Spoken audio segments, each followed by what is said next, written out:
Hi everyone, Coach Sullivan here with MJS Coaching Football. My background is my 38th year coaching football. I've either been a defensive, offensive, or special teams coordinator, as well as a head coach at both the collegiate and high school levels. In this presentation, I wanted to talk to you about our boundary concept as it would relate to three wide receivers. Okay, and so Browns begins with B because it's a boundary blitz, boundary concept. Okay. And what our boundary concept is versus three wide receivers. So into the boundary, we have a little bit of freedom. Normally, a wide receiver has to be 5+ yards from what we call the tackle box. When into the boundary, that's going to be condensed. So what we say is any three eligible receivers outside the tackle makes it three wide receivers. Again, the field is condensed to that point. Okay, so that's different than when it's three wide receivers to the big field. Okay, there's the first coaching point. The next coaching point, okay, ball's on the hash. That side safety is also on the hash. And so this is what we call Topeka. So as in the base defensive playlist, as in other playlists from this relative to Topeka, we crank our coverage to crank the formation, which pulls the free safety down, bumps the outside linebacker over three, pulling the whip and the boundary toward them. So now the whip is on the hash 12. Normal alignment to the big field is versus Topeka 2x8 and it's cloud. So he's to the big field. He's able to do that. Okay. So the rule, boundary concept rule versus three wide receivers is the same as if it were to the field. Inside linebacker executes the blitz. Okay, again, simplicity. Three wide receivers to the boundary, it's the inside linebacker as is to the field. All right, no need to make it complicated. Doesn't change how we cover it and therefore who's available to blitz.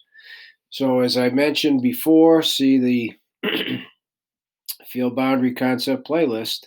When the backer is blitzing, he's a Buffalo. He says Buffalo. That's his name. That tells everybody who's blitzing.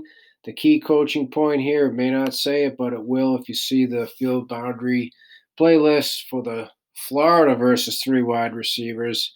He hedge to the edge, keeping the inside foot up, keeping square, basically playing out of his stance, but moving down on the same snap indicators. Again, I've done that at length in other presentations on the same snap indicators, hedging down. You'd like to be here when the ball snaps so you can dig off the front toe and get a better takeoff.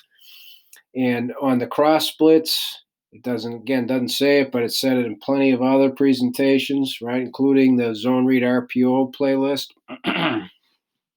where the cross splits originated. Okay, back inside, bend with the dive, back to you, stay in the queue. Boom, done.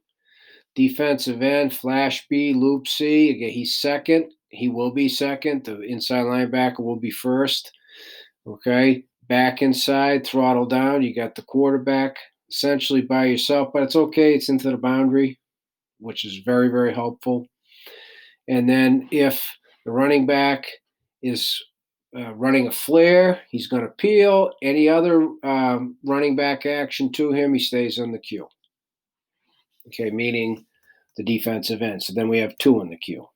Okay, flare, DN peels. Otherwise, anything else with the back coming to him, he's going to stay in the queue. That gives us two in the queue. Okay, so again, the boundary concept, Browns. Okay, that's the cross splits, but it's from the boundary. Anytime it's three wide receivers. So when I signal pointing to the ground, the kid's automatically now ball's on right hash. So it's got to be Ringo, Ringo. Then they're just waiting to find out, Heisman pose, it's Browns. Now, how many wide receivers are there? They identify that. They start making the calls. Buffalo. Safeties are saying small. So everybody's on the same page. Coverage and who's blitzing. And that's how we roll. Okay? So now, at this point, if you've watched any of the other field or boundary blitzes, you have the rules for one wide receiver, 2 and 3. Okay? If you have any questions, please reach out to me at coachmjsullivan@gmail.com, and I'd love to talk football with you.